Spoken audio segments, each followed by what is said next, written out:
welcome back. You know what we have today? Booze. We have another wonderful episode Oh, of yay! Booze Briefs. Let's get right into this shit. Come on. All right. Who are you? I'm Matt. Oh, I'm Derek. We'll get to that point later. Can't mess Don't up. worry. You know what? I'm just going to go ahead and pour because you seem pretty eager to get to it, I Matt. am. I haven't had this, and I'm excited, and I want to watch you struggle with that cork again. That cork is so tight. A little Joseph Magnus here. Cool bottle. I like the bottle on this. We have some cool bottles on this table today. Not just like quality-wise, but fun bottles. Like, Quality-wise, yes. well, also that. But not just quality. God Shape. bless it. It's snug in there. This is another one that we picked up on our run to Virginia. And I did some reading of what's available there that's not available here in North Carolina. And this was one that I kept finding. I didn't know anything about it at the time, but I saw it was a cool bottle. It's around $90, I think, that I paid for it. And the story was pretty interesting. So the story goes on this. There was a guy named Joseph Magnus who, in the late 1800s, started Murray Hill Distilling. Okay. And he said things. It was like the most discerning of bourbon or the most particular brand for the most particular people. And they Are you particular? I know you, and I would say you're pretty particular. Yeah, You're particular. I can't lie. But Prohibition shut him down, and they never started after Prohibition with Murray Hill. In like 2010 or something, his great-great-grandchildren found one of the surviving bottles of Murray Hill, and there was some left in it, and they were wondering how could they duplicate what their forefather did. So they went and sought out some like highly regarded bourbon mines, and the woman who ended up becoming the master distiller here at Joseph Magnus, named Nancy Fraley. Okay. And she's regarded for having a phenomenal palate and can like sniff out anything that's in these. So, you know, just like we do, right? Just every single note. I mean, she's okay. I mean, I think we're better, but you know, she's widely known on the internets for doing that. Yeah. As we are too, by the way. So the story goes, she picked out all the different things that were in this bourbon, and then they did their best to recreate it. So they do source from MGP. I've heard that they are starting to distill their own stuff, but just hasn't had enough time yet. And it's 50% alcohol.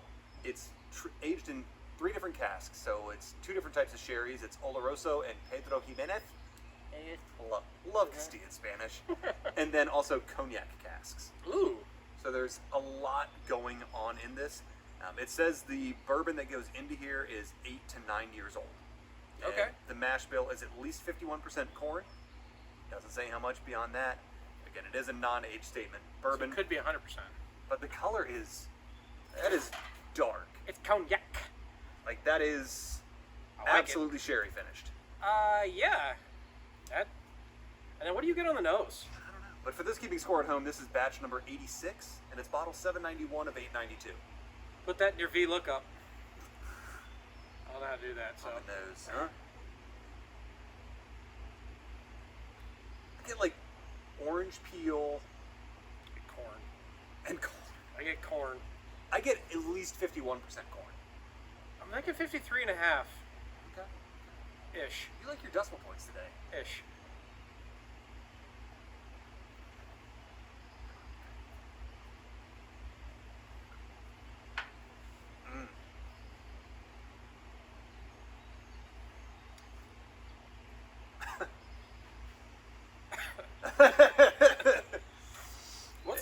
What's the ABV on that? 106. No, it's 50%. I was gonna say 106, I believe. That caught me. There's a lot going on Made here. me sound like I got the rotor. Wow. Back my chair up. Wow. There's a good amount in there. Mm-hmm. I like it. Yeah. I wasn't prepared for that. Yeah. So I get the cognac. Mm-hmm. I don't get the sherry. I get the cognac on the aftertaste. There's a very distinct aftertaste with cognac, and that is very prevalent there. I don't know if that's just because I haven't drank a lot of sherry. I cook with it more than I drink it. Right, I think everybody does. I don't think I ever drink sherry. I don't think anyone ever has. No. So that was a false statement. But yes, the cognac does come through a lot in that, and I get a lot of corn. It tastes like a lot more than 51%. Mm-hmm. I mean, knowing the MGP, I know they make stuff for everybody, but knowing the mash bills that are involved in the Burai that were like 60 plus and 75% corn in that, it wouldn't surprise me if they use a high corn mash bill in here. Yeah. That's good though. I like it. It's different. It's one of those ones that you don't have anything else like that on your shelf. No. No, you don't. Some good legs running down the glass here. Yeah, it's... Yeah. There is so much going on in this. I've seen other YouTubers try to describe this, and they're just like, I don't know that I can pick everything apart. And these are people with better palates, likely, than we have, or they just BS it better than we do. Likely. Which one? They likely have it. Like, A better palate. Yes. They may not. Mm-hmm. And I bought this bottle in February and opened it then, so imagine how hot it was those first couple glasses. See, that one didn't take my breath away. I got used to it. So I get a little bit of coffee in that, which is weird. Not bad. No. Didn't expect it from the cast that it was in. Yeah, I'm interested to try that with water. Like, I certainly get some oak. I almost get a little salinity. Yeah. Like, it's on the finish. It kind of reminds me of either sherries or albariños or other Spanish, Portuguese wines. Just a little bit, because that kind of counterbalances the depth of the oak and that, like, orange peel. See, with water, I get more corn on the nose. Corn just jumps out at you, doesn't it? It does. It's a very distinct flavor in my nose. Very distinct.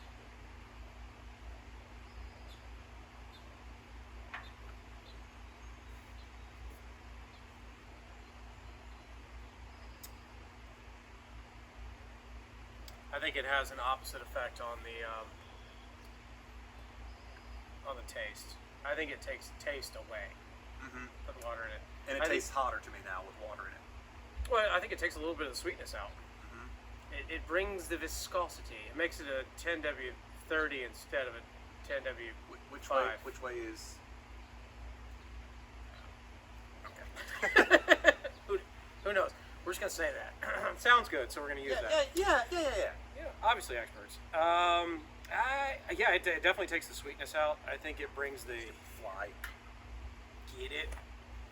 Stay with my bourbon, you son of a bitch. I realized I looked at the camera when I said that. You son of a bitch out there. It happens. It happens. I don't mean you. I mean the person before you. He means you.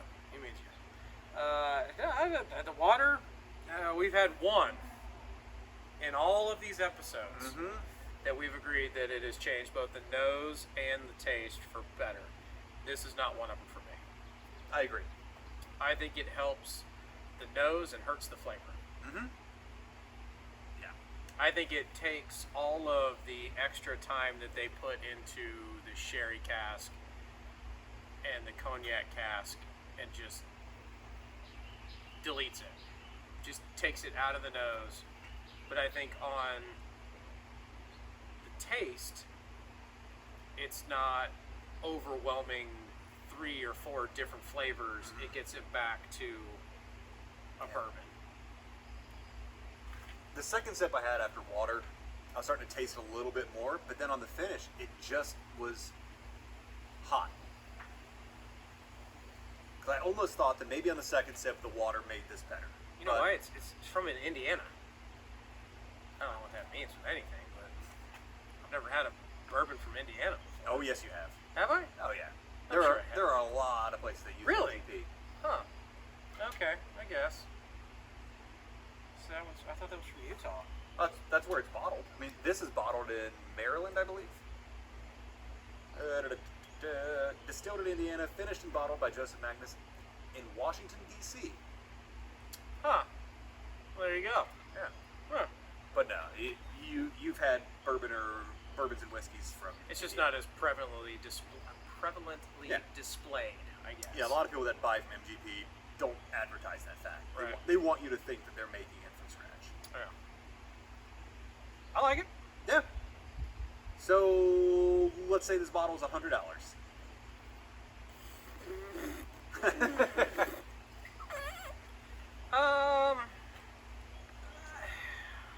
I'd give it an 82 or 83. Mm-hmm. I like it, but I don't love it. It's not something that I would not drink. Everybody's got those bottles on their shelf where you just keep looking at it and you're like, I'm gonna have some. I'll go with this one today, and that one just kind of sits there. I would drink that. Mm-hmm. I mean, you paid for it, you bought it.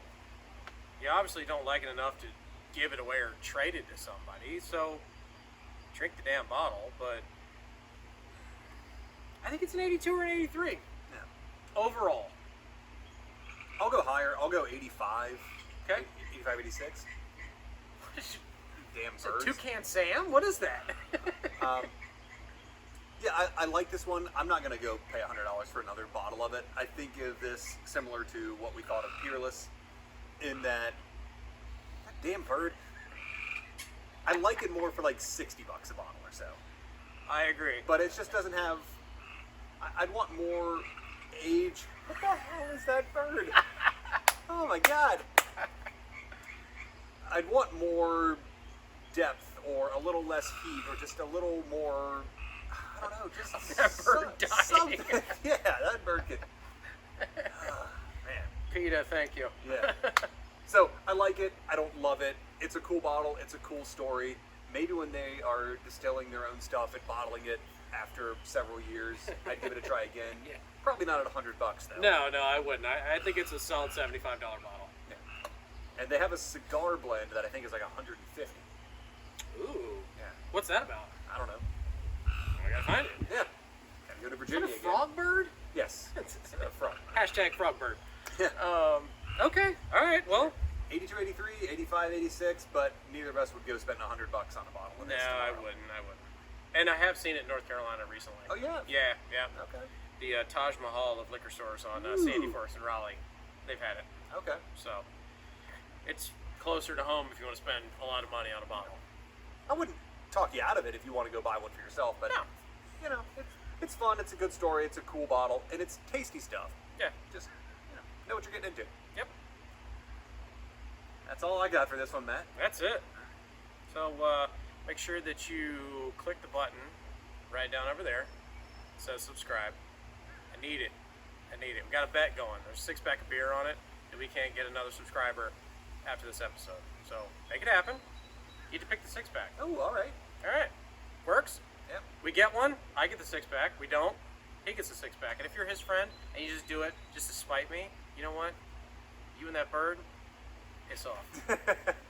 Instagram, Facebook, where can they find us? Booze. Gotta get the B in there again. It's not booze briefs. It's booze briefs. I realize I'm Booze pointing this Briefs. out like it's a lunch lady's apron. That's cool. It's But cool. yeah, booze briefs there. Boozebriefs.com. And yeah, like Matt said, hit the subscribe button so we can drink some more beer. That's true. Until the next episode, cheers. Cheers.